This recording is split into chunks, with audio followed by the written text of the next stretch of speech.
Phil Williams. It's hard to go wrong when you're on the right side. Rightside Radio. Solid, conservative, and just plain right.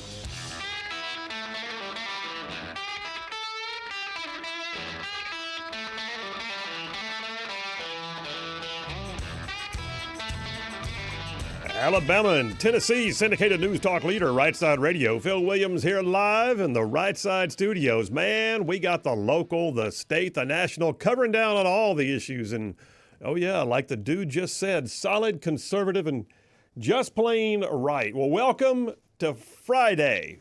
We call it Fry-yay, the end of the week. The end of the week is here. Hit me a sound effect for Fry-yay. Fry-yay! Outstanding. We are there. And you know what I miss? Not having been here myself yesterday, I did not get to hear the thankful sound effect. You did not, no. JP's on the board, by the way. Hey, buddy. Hey, how are you? Play it for me. I like it. You got to be more It thankful. pleases me. Thank you very much. Thank you very much. Thank you very much, sir. You're a gentleman and a scholar. We thank you so much for this bountiful harvest of Domino's, KFC, and the always delicious Taco Bell. Have you said thank you once? Thank you. Nice. Now, that puts me in the right frame of mind. It is Fry-yay. I am thankful that it's Fry-yay. How about that? I'm also thankful, by the way, for you doing a great job running the show yesterday. Thank you very much. Appreciate it. Thankful for the opportunity. That's kind of cool. Listen, one of the greatest blessings in life is when you can be gone and know that things still work. So, yay. Thank you very much, buddy.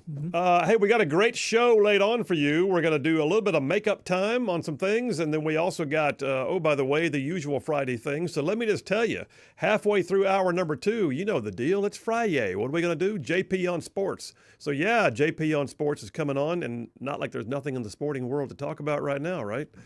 So JP on Sports halfway through hour number 2, and then at the top of the third hour, we didn't get to do it yesterday, so today, Butters and Lee coming up at a Fry-yay opportunity right at the top of the hour number 3, and there's still a triple dipper, so hit it, man.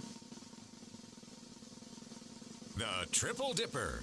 3 stories you've got to know. That's right, the triple dipper, 3 stories, 3 themes, if you will, that you got to know as we run today's show. First out the gate, even though I know they talked about it yesterday, it still continues to develop. I'm watching the Dow plummeting right now, 5% amid global trade wars, it says. I've got all the gloom and the doom. What about tariffs? What about tariffs? Is that really going to wreck our economy? Do you trust the guy in charge? We're going to talk about it. Tariff time. That's number 1 on the Triple Dipper. Number 2, I've been noticing a trend, perhaps you have as well. The liberals do not have a talking point right now. Their only basically plan is to be on the wrong side of everything. The wrong side of everything. It doesn't matter. They can't read the room. They'll just stay on the wrong side of everything. And I got a bunch of examples. We'll play all that for you at number 2 on the Triple Dipper. And then number 3, I understand y'all did some of this yesterday while I was gone, but some new things have also happened. So we will cook up a batch of home fries given that we have the opportunity. So how about that? Home fries, number 3 on the Triple Dipper. All right, let me move on into the opening monologue, the Right Side Way monologue, and I'll just remind you guys, Attorney Stan McDonald, who I was with yesterday. Attorney Stan McDonald is a partner at the law firm of Wilmer & Lee. He's the daily sponsor of the Right Side Way monologue, and I'll tell you more about Stan McDonald here in just a little bit. So this one's going to be a bit philosophical. I do that sometimes. Sometimes it's pointed at the news, and sometimes it's just like basically what's in my heart. So let me just get philosophical with you for a minute. And I'll lay the groundwork by saying this. Like many of you, I'm watching with like a mixed sense of disgust and disbelief at some of the protests going on around our nation. It's like there's a hyper-focus largely on Elon Musk right now too, right? But the venting has really kind of taken on a comical view, like a clown show. Most of the dancing, one-finger saluting anti-capitalist protesters look like aging hippies who just dusted off their freedom beads and left their rocking chairs to go rail against the man. Getting the old band back together. But they're serious, though. Suddenly it's bad to them that Elon Musk is a billionaire.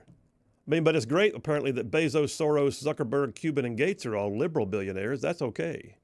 So they rail against Musk.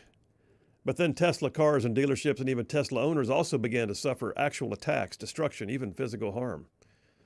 Well, one of the opposite sides of the spectrum in terms of their capabilities and their understanding of the law were the chaotic and often violent street riots led by groups like BLM and Antifa that we watched with dismay over the past several years. Waves of what some pundits called largely peaceful protests burned whole city blocks.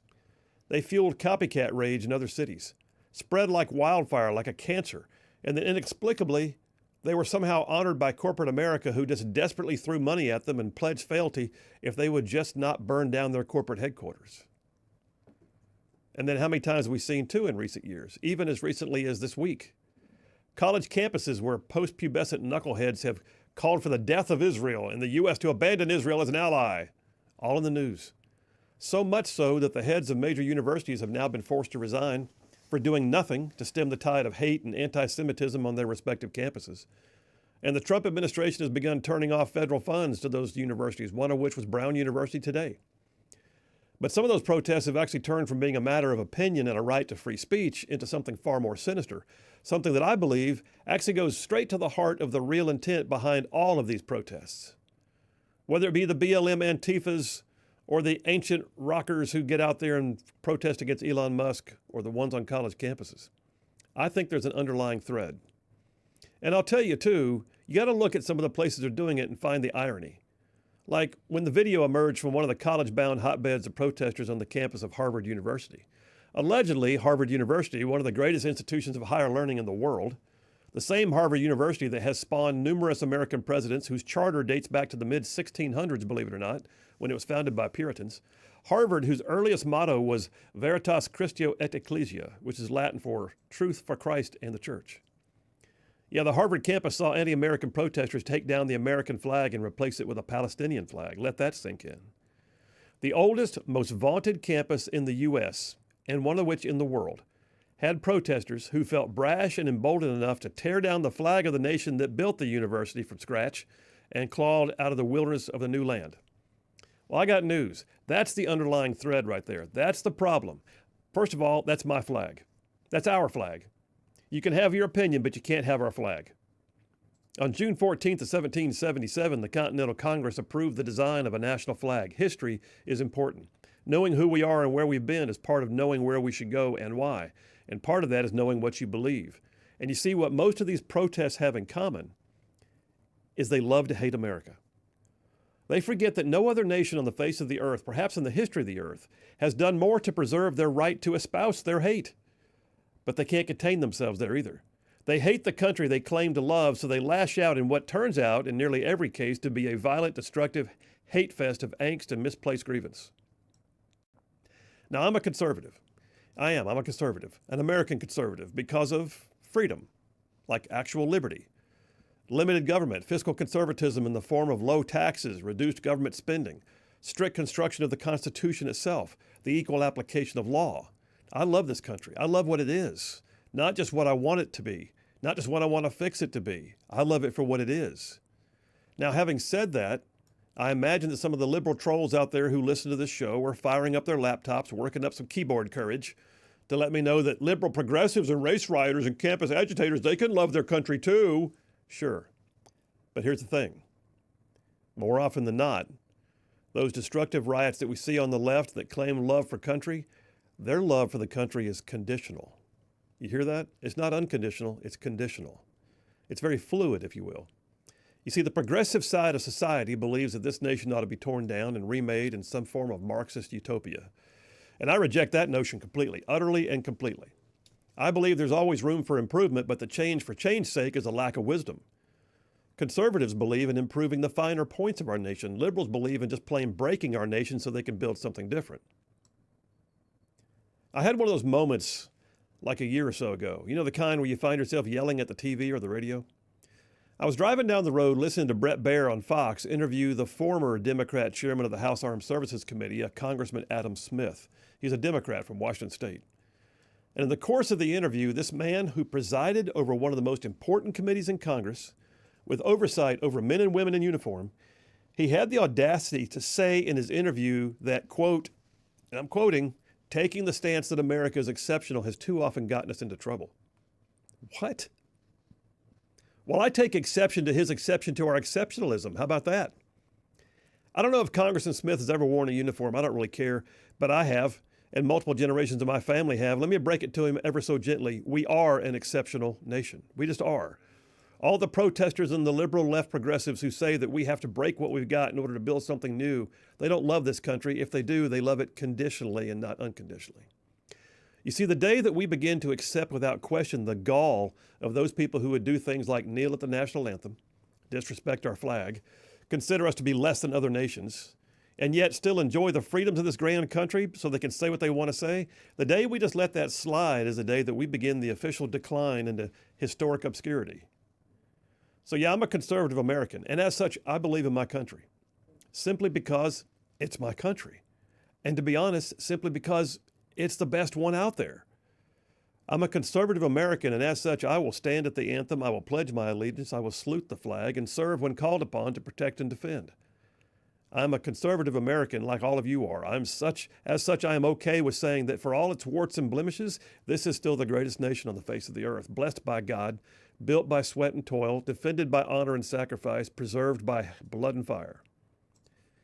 I believe that for all its might and power, this nation is at the same time fragile. It's fragile in the sense that we willingly preserve the right of those who would dishonor it, because we believe that they have a right to do so freely and without penalty. It's their right to disrespect the flag, sure, but it is not their right to tear it down. I'm a conservative American, therefore I refuse to stand idly by and let their insults and dispersions become the norm. It is not acceptable. We will not sit idly by and say, that's okay, because it's not. In his 1989 address, his farewell address to the nation, President Ronald Reagan, he warned us that we must internalize and institutionalize an actual love for country. Reagan said that. He said, here's his quote, he said, an informed patriotism is what we want. And then he asked this question, he said, quote, are we doing a good enough job teaching our children what America is and what she represents in this long history of the world?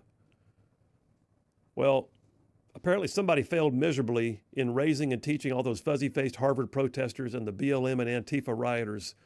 Their love for country is absolutely conditional, not unconditional. Look, I accept the fact that love for America is a concept that's alien to many.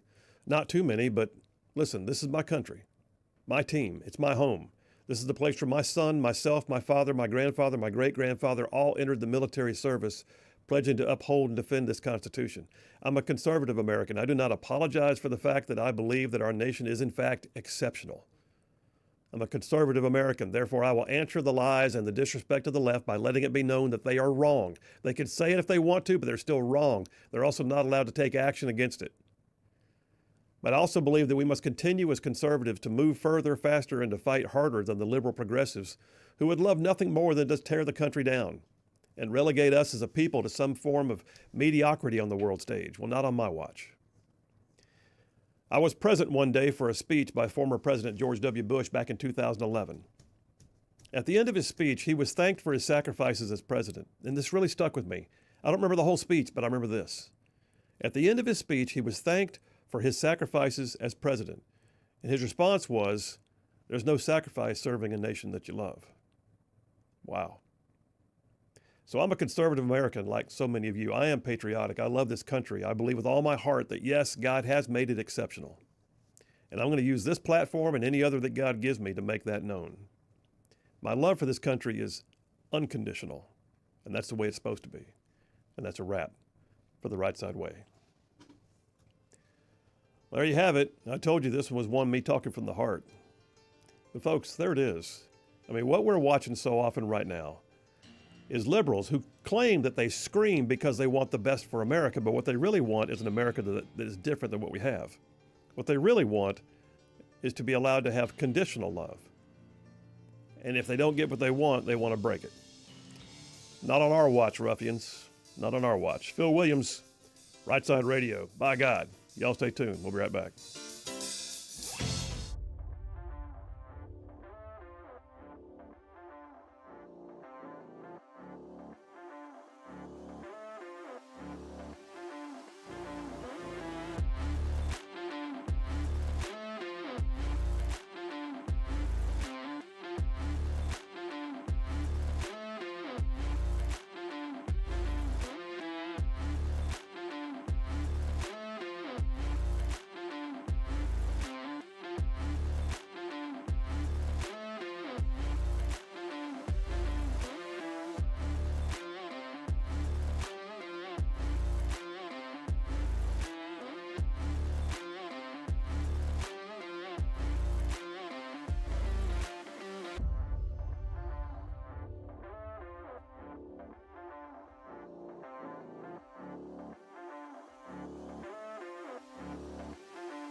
And we are back. Phil Williams, Rightside Radio, solid, conservative, and just plain right. Saving the world one soundbite at a time. Hey, by the way, Stan McDonald, lawyer partner at the law firm of Wilmer and Lee up in Huntsville. Stan McDonald, he's a 30-year veteran in the practice of law. You guys, listen, I'm telling you, I know him personally, and when I say this, I mean it. If Stan McDonald is there for you, you're going to do great. So Stan is not just, by the way, a lawyer. He's also what I would call an OG ruffian. Man has been in the mix, in the fray on the conservative policies and politics that right-side ruffians care about for decades. Now, that being said, he's also represented his clients in literally thousands of real estate transactions. He can represent you in any local, state, or federal court. I like to say when Stan McDonald's on your side, you will have no greater friend. And likewise, your adversaries would have no greater foe. So I'm going to tell you how to get hold of him. Attorney Stan McDonald at the law firm of Wilmer and Lee. He's an America First family man. Here's his phone number. You ready? 256-479-3020. That's Stan McDonald. Law firm is Wilmer and Lee, 256-479-3020. And tell him you heard about it on Rightside Radio. Oh, yeah, the thing. No representation made. The quality of the legal service will be performed as great. The quality of the legal service performed by the lawyers. Come on. You know, I'm going to give you a 9 because What? I tried that yesterday, and it's a lot harder than I thought. So, you get a little bit of a boost from here on out. Wow. Yeah. So I get automatic bonus points just on this. It's like I went for the triple rally, whatever they call those things. It's not as easy as it looks. Sweet. All right. Wow. A 9. I'm floating on cloud 9 right now. This is good. Text lines are open, 833-687-4448. How do y'all feel about protesters and the things they say about conditionally loving America? By the way, have you noticed what I said, too, about the protesters at the Tesla stuff? It's like all the old hippies went and got their beads out of the attic and decided to get the old band back together. Well, so, last night Trump Jr. was in Birmingham, and there was protesters outside of that. And I was supposed to be there, couldn't go. Yeah, but it was the same thing. The older folks that look like, childless older ladies that are just bitter. Childless older ladies? Bitter and pet, so, yeah. How do you know they were childless? Well, I can connect the dots. What was the old J.D. Vance thing? Yes. Childless cat ladies? Childless cat ladies, yeah. So there's a trend of older ones that they're just, I guess, mad at life and willing to, destroy everything that they disagree with. But yeah, wow. I have noticed that, yes. Wow. Well, listen, I've had some more kind of the last few days. It's been a crazy week. I appreciate all of your patience out there. Sometimes that happens. Parts of it were all related to Right Side Media as I took a trip to D.C. for some very important discussions, which hopefully we'll tell you about someday in the very, very, very, very near future. But then I had to be in court another day. But I'm back now, and brother, it's Friday. You guys stay tuned. We will be right back.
Hey, all you Rightside ruffians out there, you are listening to Rightside Radio, solid conservative, just plain right.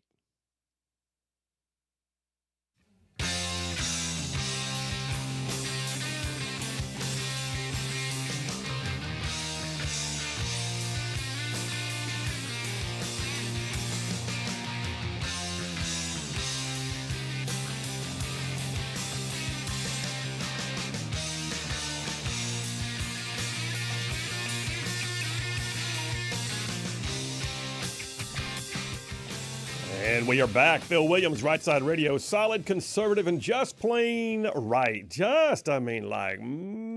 Covering down on some major ground across the southeast U.S. of A. Y'all don't talk about this show.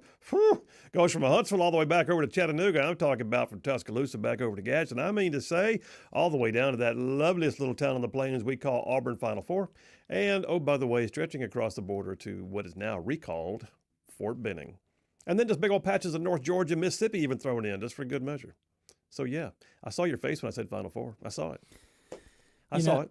I'm not even going to be able to watch that game for this upcoming weekend. I feel like that's going to be the best one. It's going to be much better than the other one, I think, Duke-Houston. But, yeah. You think Duke over Houston big time? I know you can talk about it later in your JP on sports, but you're thinking definitely Duke, right? I think Houston's a bit overrated.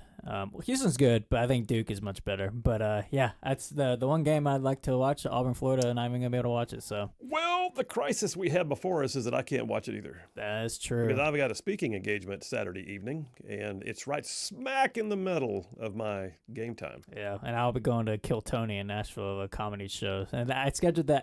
A part of me is glad Bama didn't make it, because I scheduled that before knowing the Final Four was. So I would have had this be, had a conflict of interest there. But, yeah. It's going to be a game. It's going to be a weekend. It's going to be but then again, you even mentioned this. What we could do is not look at the news. Yeah. Just record the game and then go home and pretend we haven't seen it yet. Yeah. So, one of my friends growing up used to always do that for his teams. He would turn his phone off, record the game, and then watch it back without commercials, so he could just go on through it. It's like, that's a way to do it, I guess. That's actually kind of brilliant. Yeah. So you may just have to pull that. I tell you what, this is old school, but if you listen to a game on the radio, the play-by-play announcers, they're far more detailed because they know they have to give you a mental image. Yeah. Right. So my granddad, he used to watch the Auburn games on TV, but he turned the volume down and turned it on the radio, and he listened to it on the radio while he watched it on TV. Yeah, I mean, there's a lot of the Braves is a great example. The Braves radio guys I love much better than the TV ones, and so if there's ever an option to do that, I'll do that every time. It's genius. It works as long as you don't have the 8-second delay. Yeah, that's true. Text lines are open. Tell me what you think about the monologue or anything else is going on, by the way. Bert from Owens Crossroads says, Phil, monologue. Amen, all caps. Thank you, Bert. Appreciate you. Jeff Rowe from Indiana says, Phil, would you explain to me why these left-leaning Ivy League colleges have such an expensive tuition when the students attending should be put back into the 5th grade? He says, when entities like Campus Reform interview the students, they can't even answer the simplest questions some kindergartners even know. So why would anyone hire someone from these colleges knowing you're going to get indoctrinated, uneducated workers? Well, you know what's funny? You say that. It was just, a couple of years ago during some of the campus protests. I think it may have been the Occupy Wall Street, now that I say that. But there were students who were all about it, and they were speaking out, and they were taking action. And then it began to be known that they couldn't find a job, and they were being told, we looked at your social media, we will not be hiring you. Now, I don't know, that may have been like pre-Biden virtue signaling era, because we just went through a whole DEI push, but I remember that happening. TL from Huntsville says, exceptional monologue, Phil. That's a great one for the upcoming book. Thank you, brother. And may God continue to bless America. Thanks, TL. John from Huntsville says, Phil, spectacular monologue. Also, thank you, sir. Did you see that the Myanmar earthquake death toll is unfortunately now at 3,145? I did not. So, by the way, I want to let you know JP did an amazing job filling in for you. However, I have to say you do the Stan McDonald lawyer bit way better than he does, because I would say JP gets a 7.1, maybe a C- for his effort, he says. I think the problem was he didn't breathe deep enough at the beginning. That's the thing, man. You got to have the oxygen to make it work. I did not give enough effort into the breathing. I think that was the problem. I think a 7.1 is generous, though. It was bad. Oh, wow. Dan the Man from Huntsville says, Brother in Arms, Huntsville. First off, awesome monologue. If you honestly believe that we can stand back to back, east to west, and I'm a former soldier and have been around the globe, we by far have the best nation on it. Even when you ask our haters that are burning our flag and screaming death to America, want a green card and go to the USA. Heck yes is the answer. My position is the president is correct and the market will be back better than ever, and I'm buying. For those woe is me's, it's all over and take the flag down, people. You shouldn't be in the market to begin with. Head to Vegas. As I've said, I've been around the globe and always put my money on the U.S. U.S. Army First Sergeant, retired sapper. Essayons, he says, a.k.a. Dan the Man. Dan the Man! Sappers. Sappers forward. Appreciate you. Dave from Capshaw, Alabama says, America, love it or leave it. There you go. Isn't that funny? Both of them said it the same way. One said it real short. Yeah. It's funny how much they complain, but they won't go anywhere else. No kidding. Except props to Rosie. And thank you to Rosie. Props and thank you, Rosie. And Ellen DeGeneres as well. Where'd she move to? England, I believe. Did she really? Mm-hmm. So Ellen. just recently I saw it. She had moved out earlier, but she now just recently sold her American house, so it's official. Wow. Yeah. Okay. So props and thank you. I'm for that. All right. Richard from Madison says, Colonel Williams, it's a scripture in my church's doctrine that tells us that, quote, there are many called, but few chosen. That's true. So I thank God you heeded this call to be chosen. Oh, thank you, man, to share your views with us. He said, many are called, but they choose to serve man's purposes. Those that are chosen like you, he said, are serving God for the betterment of all. Keep up the great work. Thank you, Richard. I appreciate that more than you could possibly know, man. That means a lot. And then he says, P.S. War Eagle. Like it. Jim from Athens says, yep, that's what I do. Like your grandfather. Hear it before it happens. Very cool. Just what? That's like an old school move right there. It's brilliant. It works. It works. All right, listen, we're going to talk about tariffs. I know we talked about it. Y'all talked about it some yesterday. I wasn't here. So today's the Phil Williams flavor. But I want to take it down a road that is slightly different. I'm gonna start off with what I would call the underpinnings or the philosophical approach to the argument. You may be looking at this and going, oh my gosh, I don't know. I mean, the market's taking a hit. Yes, it is. The market instability is causing a potential for price fluctuation. Yes, it is. Some of our allies are even mad. They're our allies. I'm not sure how I feel about that. Yeah, I get it. It's real. Here's the perspective that I want to offer, all right? Do you trust the guy in charge? I think it's where you have to start. Do you trust the guy in charge? And that alone will help guide where we go next. Now, is it always possible that it could wind up being a bust and we misplace trust? Certainly it could, but you know what? We have no reason to believe that right now. We don't. What we do know is the very first question is, do you trust the guy in charge? And that would be Donald Trump and the team that he's put in place for all this.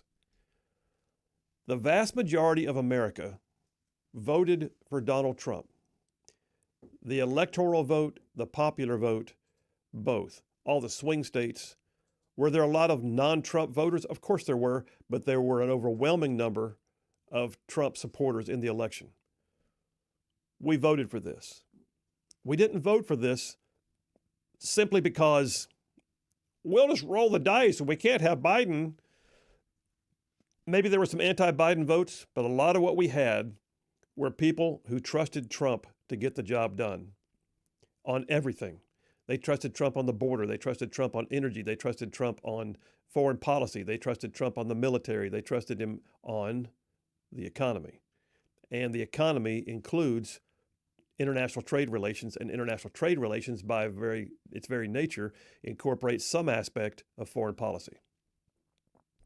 And the American foreign policy that we're in right now could easily be defined simply as America first. That's what we voted for. You heard him say it when he ran, and he's doing it now that he's in office. Why? Because he said he would, and because we trusted him. So here's the thing. I'm not heavily invested in the market. I'm not heavily leveraged on, things that the market instabilities could create problems for. So if I'm saying this and you're thinking, Phil, that's fine for you. You just don't have the 401k I do. Okay, I get it. Then you know what? Sell short and buy again later if you want to. But I'd say ride it for right now. And why do I say that? In part because, you have to ask the question, do we trust the guy who's in charge? And if we trusted him just a few months ago, why would that change when he does exactly what we voted for him to do? When he said he was going to make America great again, when he said he was going to come at it with a standpoint of America first, well, that's where we are. And that's what he's doing. We're going to talk about the tariffs in detail, but let me offer one more perspective. Even if you didn't vote for him, even if you voted for him because you're an anti-Biden vote and not a pure Trump vote, even if you weren't all in on everything he said about the economy, I have to ask you this. Are you really of the mind that the guy who made billions of dollars by making economic and strategic decisions that were long-term in their capacity, are you really saying that the guy who did that throughout his entire life, who is now 78 years old and has already been president once and drove the economy in the right direction when he was, are you really going to tell me that the guy who knows how to make billions of dollars and make hard decisions and push people to do things that they wouldn't have done on their own if he hadn't have pushed, are you going to tell me this guy is just acting willy-nilly and it's all wrong? And that does not match reality, because see, that's the way we have to argue this. When the left tells you this is scary and you don't understand, and it's in market instabilities and these are our allies and stuff and things and hand wringing and wow, well then the answer to that is, number one, I voted for this guy because I trust him, and number two, return their question with a question. Ask them flat out, are you telling me that you'd think that the guy who made a career of making billions and billions of dollars by making long-term strategic financial decisions suddenly lost the capacity to do that, despite the fact that he has not only got that capacity, but he's also surrounded himself with smart people who know how to help implement these decisions? Like nobody is going to be able to say, Mr. President, we can't do that. Well, it says it's Trump and he can do whatever he wants to do because he's a dictator. Shut up. That's histrionics. We don't deal in histrionics. What we deal with is in realities. And the reality is, tariffs are in place now. We voted for the guy who said he was going to put America first in trade. He's done that. And I believe that the guy who made a career out of being a multi-billionaire because he knows how to make long-term strategic decisions and see things that other people can't see and then get them to do it with him is probably going to do a good job again. There's that. Let's go ahead and take a break right now. We'll come right back, and I'm going to jump on in, and I got some audio for you, which I don't think we listened to earlier in the week, but we'll play it now. Caroline Levitt talking about what those other countries, oh, by the way, have been doing to us, and nobody said boo about it until now. Phil Williams, Rightside Radio. Y'all stay tuned. We will be right back.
And we are back. Phil Williams, Rightside Radio. Solid conservative, just plain right.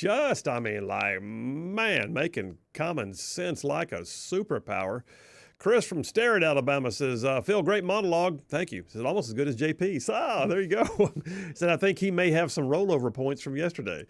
Oh, nice. Well, I think our minds think alike because, the whole part of do you trust Trump or not was like the main, driving point in my monologue yesterday. It's like Republicans are like, oh, Doge and, that's good. But the tariffs are like, oh, whoa. Yeah. Let's slow down. Yeah. It seems a bit funny to me, but. Nice. Yeah. See, we like great minds. Exactly. David from Bucky's says, Phil, if they say, Mr. President, you can't do that, my response is, then when do you suggest that will work? Or then what do you suggest that will work? That's a great point. Yeah. So are we gonna continue believing that doing nothing will make things fine? I've got a soundbite here before we jump into the details, the nitty gritty of these tariffs, because there are some details. And yes, the market has been like I'll tell you this real quick. I got a piece from Daily Wire. Dateline yesterday.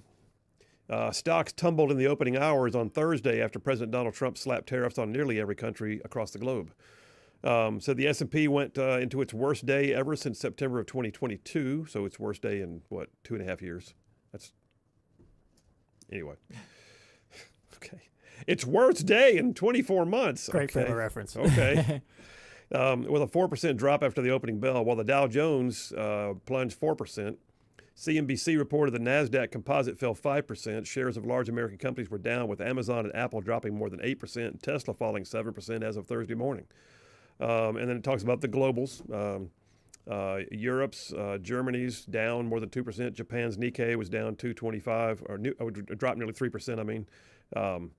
And then you got Secretary of Commerce Howard Lutnick literally saying to folks, the markets are going to do extremely well over the medium and the long term. The Trump administration is not saying the short term won't have some volatility, and they expect that. They expect it. The question is, are we going to trust the guy? So do I have time still for the sound clip? I think I do. Let's take a look, though, at what we've been dealing with. So it's a little bit of a two-sided issue here. Number one is, why should we continue to be treated like this? And number two is, what is best for America? So here's the why should we continue to be treated like this part. This is Caroline Leavitt at a recent press conference addressing the issue of these tariffs. Go ahead. Look at the unfair trade practices that we have. 50% from the European Union on American dairy. You have a 700% tariff from Japan on American rice. You have a 100% tariff from India on American agricultural products. You have nearly a 300% tariff from Canada on American butter and American cheese. This makes it virtually impossible for American products to be imported into these markets, and it has put a lot of Americans out of business and out of work over the past several decades. So it's time for reciprocity, and it's time for a president to take historic change to do what's right for the American people, and that's going to take place. Look at the unfair trade practices. Yeah, there we go. So, and she said at the end, it's going to take a little time, but look at what we've been dealing with. These are being styled, by the way, as reciprocal tariffs. Some are arguing they're not entirely reciprocal, and I'll tell you why in a few minutes. That they're more along the lines of dealing with our trade imbalance. But why?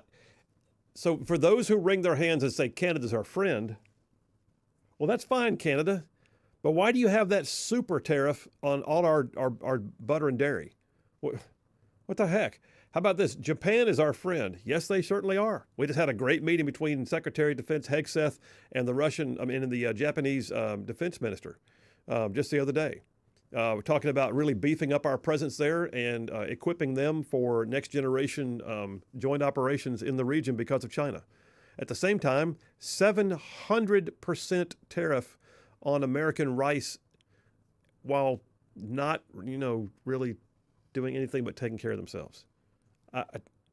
So part of this tariff discussion is not just do you trust Trump, it's also what has been done to us over the years. And why is that allowed? Why is that okay? I'll be honest with you, I didn't know we had a 700% tariff on American rice. Dadgum. What does that do to the price? When you send it over there, well, no one wants to buy it, so we don't send it. Why? The end result is a huge trade imbalance. They get to export theirs to us, and it protects their farmers. In the meantime, we've got our guys growing rice and hoping they can find somebody else to buy it. 700% tariff. Why is that okay? It's not. Now, the other piece of this is what's going to happen? Well, I told you the stocks tumbled. Yes, they did. Story here from Daily Wire also points out that Caroline Levitt further said in a different one that they should trust President's economic formula.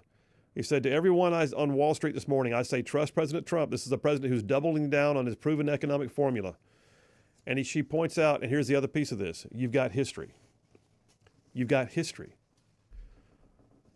We are not fighting a total unknown here because Trump had an energy boom, inflation went down, wages increased, we had the largest tax cuts in history. He does understand a little something about economics and how to drive them in the right direction. Stand by because more's coming. Phil Williams, Rightside Radio. Y'all stay tuned. We'll be right back.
You're listening live to Rightside Radio with Phil Williams. It's hard to go wrong when you're on the right side. Rightside Radio. Solid, conservative, and just plain right.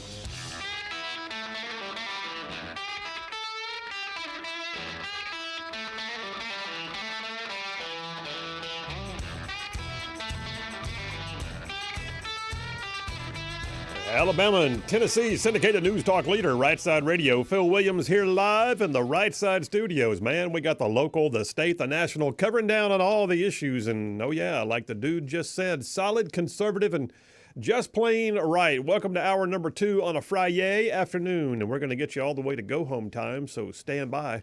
Get a few text messages and keep those current. Victor from Huntsville says, Phil, 3 to 4 years ago, the Biden administration told us inflation from money printing was transitory. Inflation is not transitory as it continues to build like compound interest. What Trump is doing is truly transitory. He's changing U.S. financial standing within the world. He's making America great again. Victor in Huntsville. Victor, great text. What you got, man? The only long-term thinking Biden had was long-term suffering for America, it seemed like. Wow, put that on a bumper sticker. That was good. Everything was short-term and, yeah, kick the can down the road as long as you can. Yeah. Yep, and disrupt the markets because that's what we do. It's all about agendas, not about what's actually fiscally responsible. Mm-hmm. So yeah. And I was going to say something else on that now, and I've forgotten what it was. Darn it. Linda from Florence says, all we have to remember that we didn't get our country in this shape overnight, and it won't be fixed that quickly. Have patience, continue to pray. Thank you, Linda. Bert from Owens Crossroads again, he says, just remember that Biden had the S&P go down almost 20% in 2022. Yes, he did. Biden destroyed the markets for a period of time, just literally destroyed them. Now, the markets will self-correct if the government will get out of the way, but Biden continued to get in the way on a regular basis.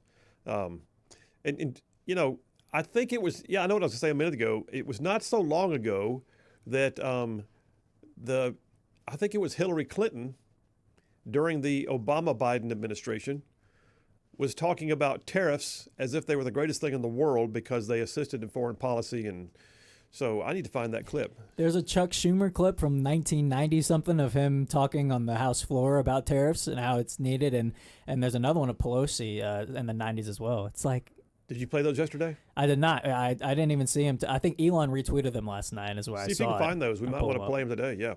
Marcus from Huntsville says, if you have cancer, does the doctor cut out most of the cancer and hope for the best? No, the doctor takes all the cancer and some of the good tissue needs to be sacrificed to prevent the damage from spreading throughout the body.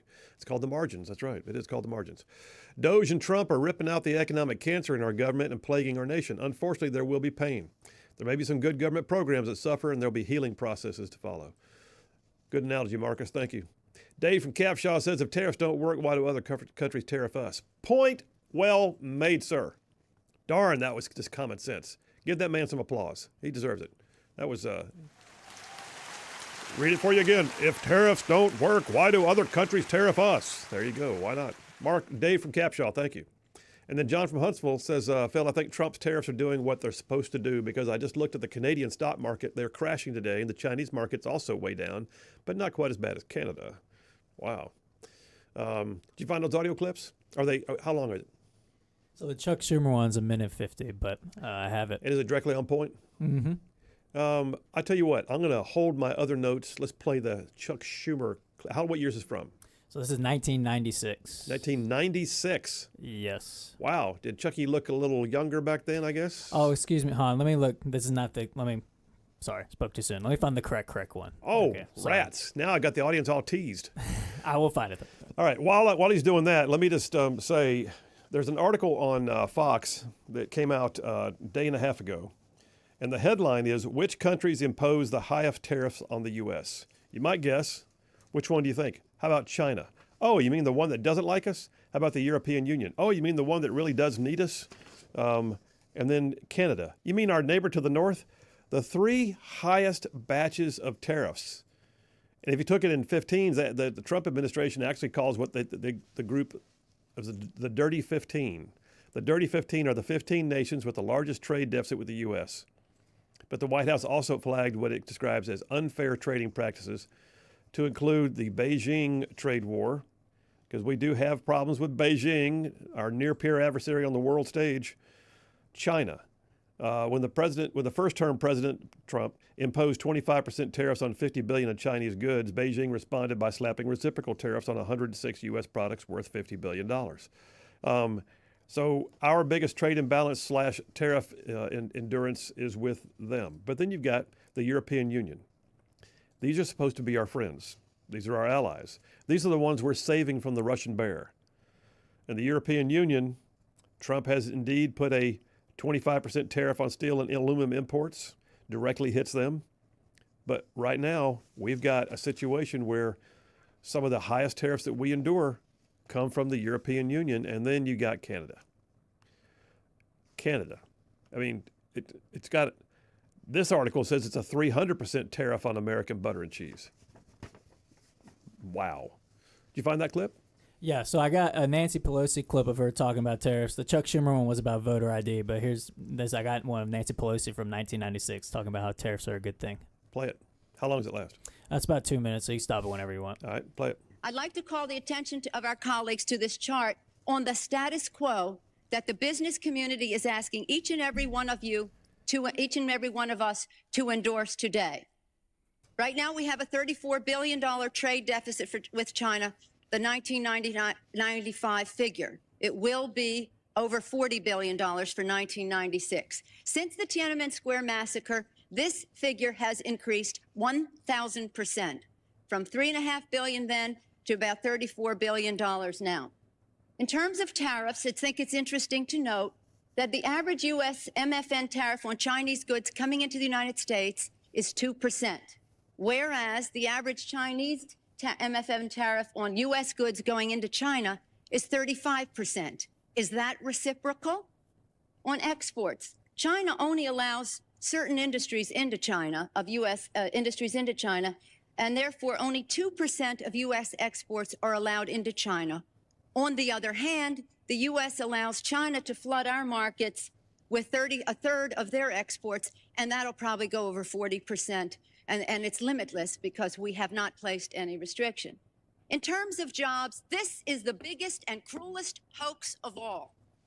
Not only do we not have market access, not only do they have prohibitive tariffs, not only are our exports not let in very specifically, but China benefits with at least 10 million jobs from U.S.-China trade.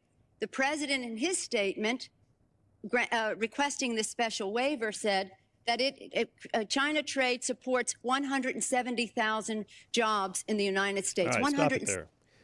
Is it just me, or does Nancy Pelosi sound like she's a lot more energized back then? Yeah, she looks a lot younger too. Yeah. And what year was that? 1996. 1996. Mm-hmm. Wow. Okay, Bush administration, I think, wasn't it? Yep. So we're looking at Nancy Pelosi right there, touting the fact that trade imbalances have to be dealt with and that China too often maintains the upper hand with us in the trade wars, and they benefit from it to our expense. Yep. Wow. It's crazy. Look at what she's saying now. Yeah. Completely different. Completely. Look, the bottom line is this, you guys. These tariffs are in effect. And here's a couple things to think about. Number one, you've got an article here from Daily Signal, Dateline yesterday. European leaders are asking for negotiations on tariffs. Oh, really? Oh, you mean they want to talk about this? Okay, how about that? You got UK Prime Minister Keir Starmer calling for negotiations. You got Spain's Prime Minister Pedro Sanchez announcing a plan to pour 14 billion euros into the Spanish economy to mitigate damages and potentially talking about negotiations. You got other European leaders. Ursula von der Leyen, the president of the European Commission, said we're now preparing for further countermeasures to protect our interests if our negotiations fail. What they're saying is, okay, we'll talk about this. We'll talk about it. You're going to do it? You're really going to do it? Okay, we'll talk about it. How about this? Where'd the other one go? I had one on Mexico. I know it's in my stack here somewhere. But Mexico has now asked for an opportunity to discuss what's happening with tariffs. Look, the end result is this. We have a president right now who is actually acting in our interests alone and not the interests of those else on the world stage.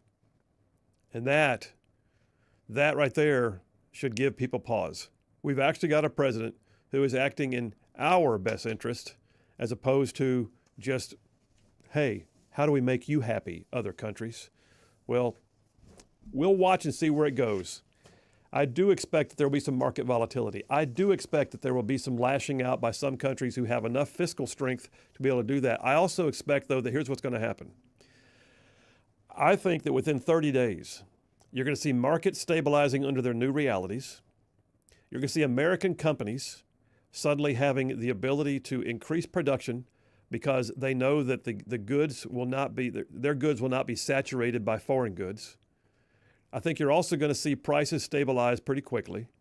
And then I think you're going to see some of these foreign countries who don't have the fiscal strength that we have coming to the table going, look, can we talk about this, please? Can we? We'll lower our tariffs. How far will you lower them? Well, how about we cut them in half? No, how about you drop them all together? And some are going to drop it all together. Some are going to go for free and fair trade. And they're going to be worried because they're going to know and understand that, like Japan, 700% tariff on Japanese or on American imported rice. Let's say they drop the tariff. Is it going to hurt the Japanese farmer? Probably at first. And then what are they going to have to do? They're going to have to do a buy Japanese program. They're going to have to put their effort into promoting why you should buy this brand over that brand. Oh, you mean the market, the free market, the actual market? That's right. Is our rice better? I don't know. But how about you go work the market? Just quit subsidizing everything. And that's what this technically is. All right, that's enough of that. I did have something that I might come back and explain after the break about the description of these. Are they reciprocal or are they not? I'll tell you about it when we get back. Phil Williams, Rightside Radio. Y'all stay tuned. We'll be right back.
And we are back. Phil Williams, Rightside Radio. Solid, conservative, and just plain right. Just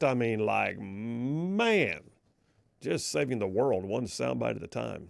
Hey, we got new merchandise in the merch store. Just saying, brand new. It's going to go up. I don't think it's gone up on the website yet, has it? No, it hasn't. But we just got a new batch of shirts in. I like this one because on the front, it says Rightside Media Bulletproof Influence. On the back, it has the history of the American flag in vivid color. So it's a good shirt, too. So we'll have that one up on the merch store pretty soon. If you want to check out the other stuff going on at the merchandise store at rightsidemedia.org, please do.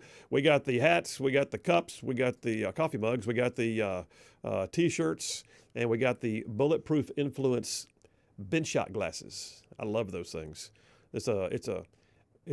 Basically it's a highball glass with the engraved logo of Rightside Media Bulletproof Influence and an embedded. This is so cool. An embedded .308 round in the side of the glass.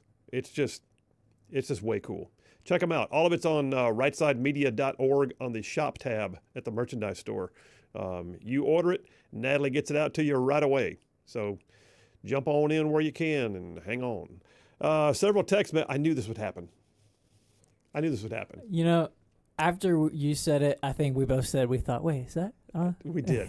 Yeah. I said, that was back during the Bush administration, wasn't it? And my first thought was, or was it Clinton? Yep. And sure enough, all the people that love to correct. Yeah.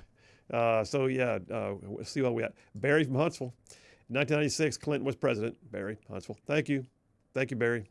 Thank you, Barry. Jenkins from Sneed says, on tariffs, how do we think it will affect people like me who bought our first houses in the post-2020 housing market? I'm not sure what you're asking me. Houses are not part of the tariffs. House is already built. So I don't know what you mean unless you're telling me that you have a mortgage now and everything is harder because you have that payment you're trying to make and you're afraid prices are going to go up. So Jenkins, if you want to give me a little more detail on what you're concerned about, I'll do the best I can to elucidate on the matter. But what I'm thinking right now is if we import the lumber, if we import the building materials, if we import the fixtures, and you're building a house right now, then it's possible there could be a tariffed piece that goes into your house that could be more expensive. But I'm not sure how it affects you if your house is already there and you're already living in it. Devin from Brownsboro, everybody upset with the tariffs need to sit back, take a breather, and trust the process. President Trump has proven he can deliver results. I, for one, rest easy at night knowing we have a president who has my best interests in mind and is making them a priority. And for God's sakes, Devin says, stop listening to what the mainstream media is saying. Trump could cure cancer, and they would claim he's cutting jobs at cancer research clinics. Wow. He's right.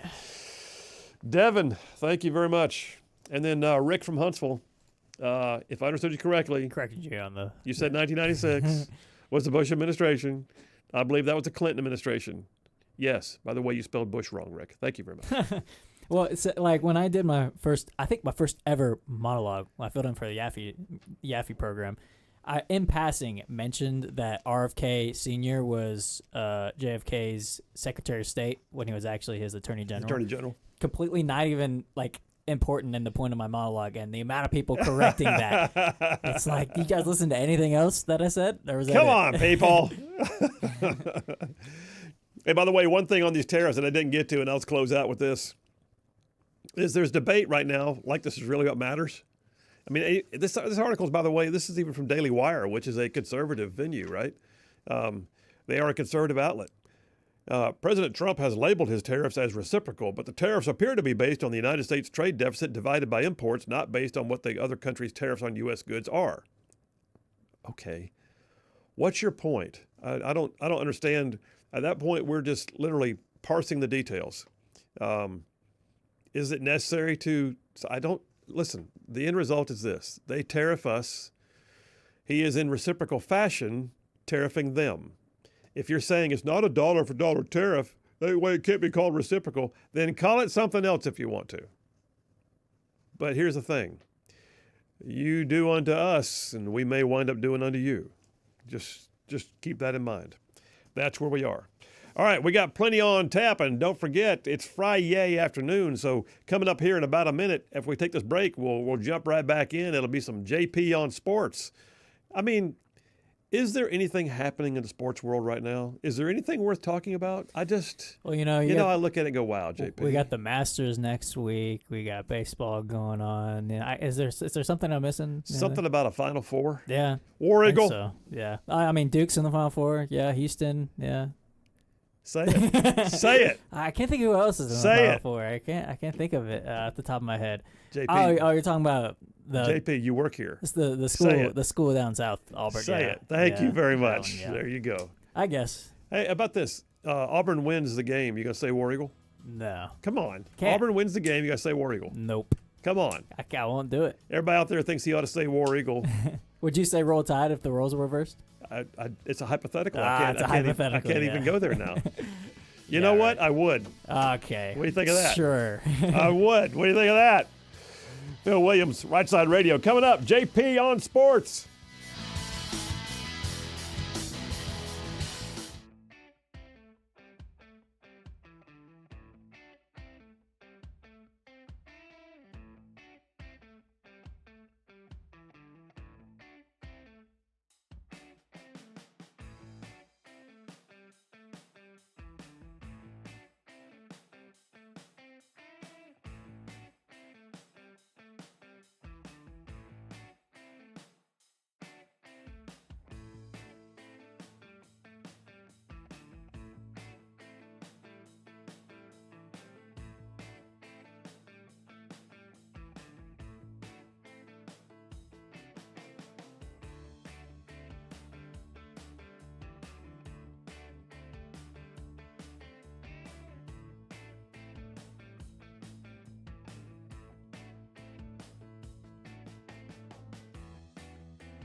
Hey, all you Rightside ruffians out there, you are listening to Rightside Radio, solid conservative, just plain right.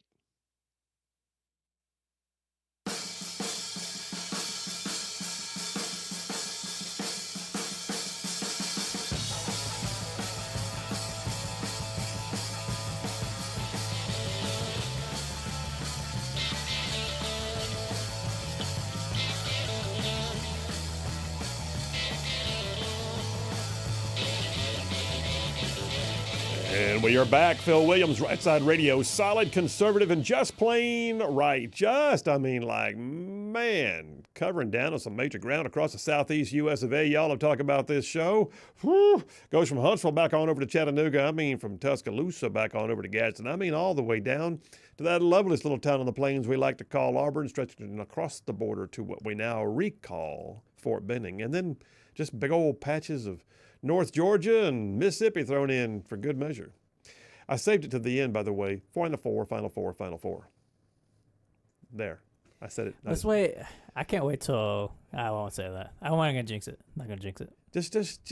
Just celebrate, man. It's an Alabama Why? day. It's not my team. Celebrate. It's not my team, Celebrate. though. Okay, listen. We're going to do a thing we call JP on Sports, you incorrigible young Alabama fan. All right, so... JP on Sports. Every single week, JP, by the way, has one of his own. One of our podcasts is JP's podcast called Out of Right Field. Mixes conservative content with sports. Does a great job at that. But every week on Fridays, we do a quick segment to talk about what we're heading into the weekend with and what we may have just seen in the world of sports. And we call it, and he's got a sound effect for it, JP on Sports. JP on Sports! As his groupies do a sound effect. Hey, they are from Auburn. So, and they are indeed Auburn sorority girls. So I would love to hear you say in your smooth, silky voice, War Eagle. Anyway, we do a thing called JP on Sports in two phases. So round one is called the 3 and Out. He gives us the top 3 stories he believes are out there in the world of sports. And then we switch to the second round and call it the 2-minute warning. And that's where we... run 2-minute segments with a timer and a buzzer. 3 minutes, 3 and out. Go, brother. So first, obviously, the main story of the sports world, the Final Four is this weekend. We got Auburn, Florida, Saturday night, 6 o'clock, and then you got Duke, Houston after that. And it's the first time since 2008 that all 4 of the number 1 seeds made the Final Four. So there was not as much madness. But, if you love to see the best teams all year play at the end, then you got what you wanted because these were the 4 best teams all year. Like I said earlier, I think Florida and Auburn will be a much better and closer game. Even though Florida at Auburn, won pretty handily, I think Auburn is on a roll. They got some momentum, and they now have film on, how that game went. Maybe some stuff to tweak and fix in that game to not, have the same result. I don't know.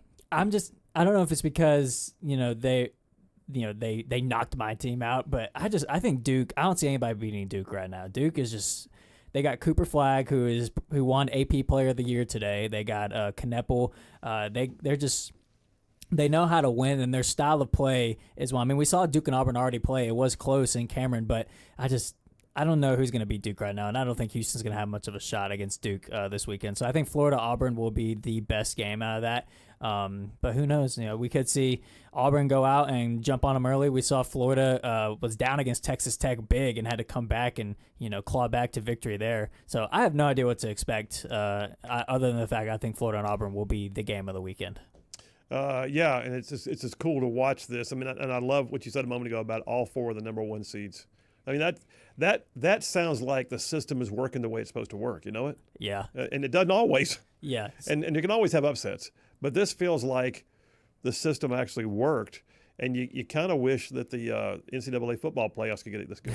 Well, so, yeah, there were still upsets. You had Arkansas beat number 2 St. John's, and then you had McNeese State knock off it was it's blanking me on that. Clemson. They beat the 5 seed Clemson. So there were upsets. I've seen a lot of people talking about how the 4 number 1 seeds shows that NIL is making the gap too big. I'm not ready to jump on that yet because we haven't had as much of a sample size yet, and we did see upsets. So I think this was just a year where the top teams were just the gap between the top teams and everybody else was just too big.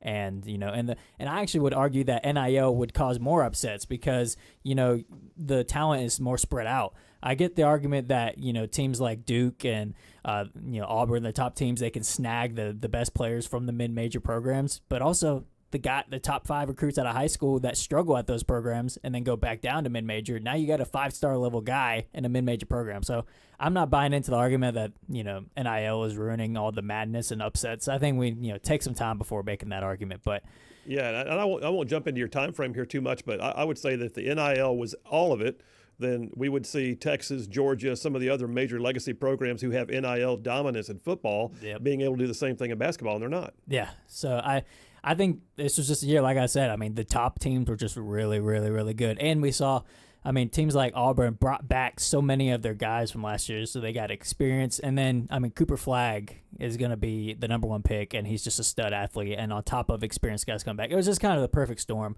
of just the top teams were just really, really good. So, all right, 3 and out, that's 1. So the next, we got to talk about the Braves, okay? Because oh no, it may be time to sound the alarms a little bit here. The Braves are off to an 0-7 start to start the year. And outside of just the games, it may be one of the most unlucky starts to a season that I've seen in a long time from any team, because the Braves had one major acquisition in free agency, one big acquisition, and that was Jurickson Profar, all-star outfielder from the Padres. And like I said, the only big move they really made.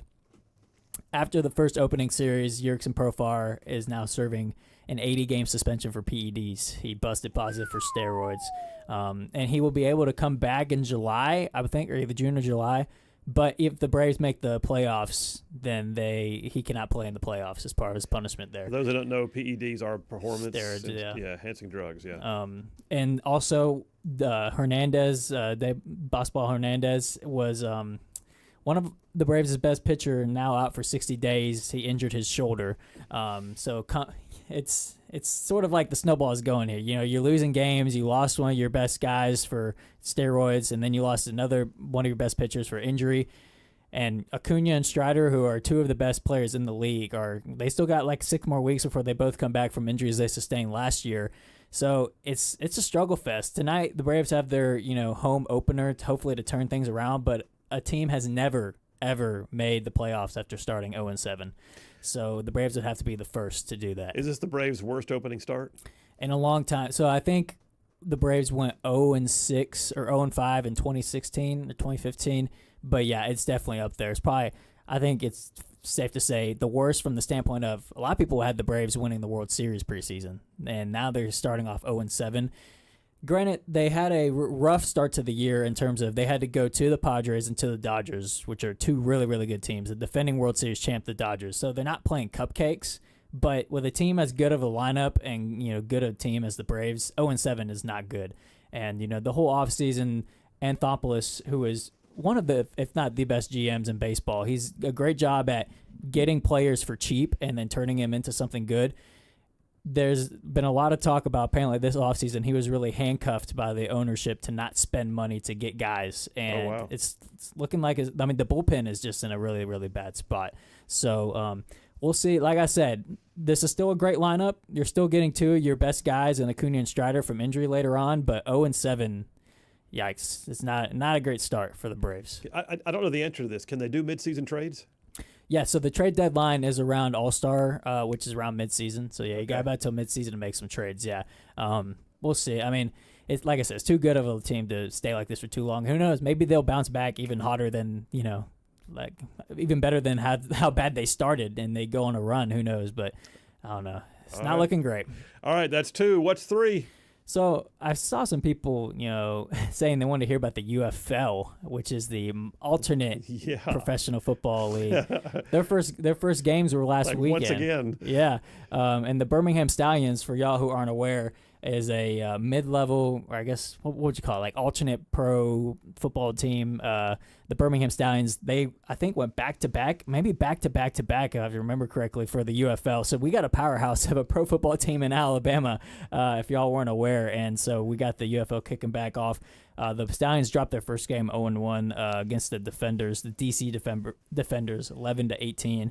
But they got a game tonight at 7 against the Michigan Panthers up in Detroit, if y'all want to check that out. But if y'all haven't checked into the UFL, they got a lot of funky rules, but they also got a lot of cool stuff. Like the players and coaches are mic'd up, so you can hear like the coaches' play calls and stuff. The refs have cameras on their hats, so you get a closer look at things. They also have an option where you can go for 3, or it's I think you start at like the 20, and you can go for 3 into the end zone instead of a field goal. You scroll, or you have a extra point, 2-point. There's also a 3-point conversion you can try in there. So there's a lot of cool rules in there that makes it more fun and fan-friendly than the NFL. So if y'all haven't checked out the UFL, you need to check it out. And, I mean, it helps when you got Birmingham as the powerhouse team in the UFL, which is pretty funny to me. But, yeah, I can't remember who it was, but people were texting wanting to hear about the UFL. So I'm going to have to keep up with the UFL this NFL offseason. Gotta get my football fix somewhere. Yeah, exactly. It's funny too. There have been multiple. We talked about this last week. Multiple iterations of an alternate to a non NFL pro football, and they've always had a Birmingham team, and it's always been the best team. Yeah. The Stallions. I think there was one called the Vulcans. There was another one I think called the Birmingham All-Americans, and just dates.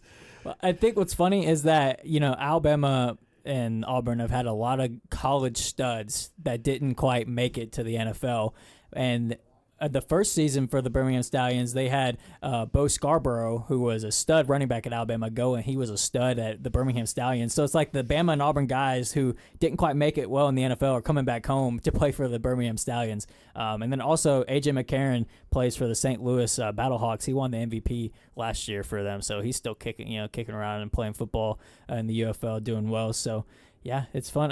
Like I said, college football is not here, NFL is not here. Why not watch football? It's good football on TV. And they have cool names. They do have cool names. Battlehawks. The Rock owns one team. It's the San Antonio Brahma Bulls, I think it is. Because the XFL and the UFL merged to make a league. So yeah, a lot of great fun team names in there as well. All right, very cool. 3 and out. There you go. We're going to come right back, and we switch into the 2-minute warning. I've got a timer and a buzzer. And he goes 2 minutes at a time on any number of things, all things related to sports and/or sports culture. Phil Williams, Rightside Radio. Y'all stay tuned. More JP on sports right after this.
And we are back. Phil Williams, Rightside Radio. Solid conservative, just plain right.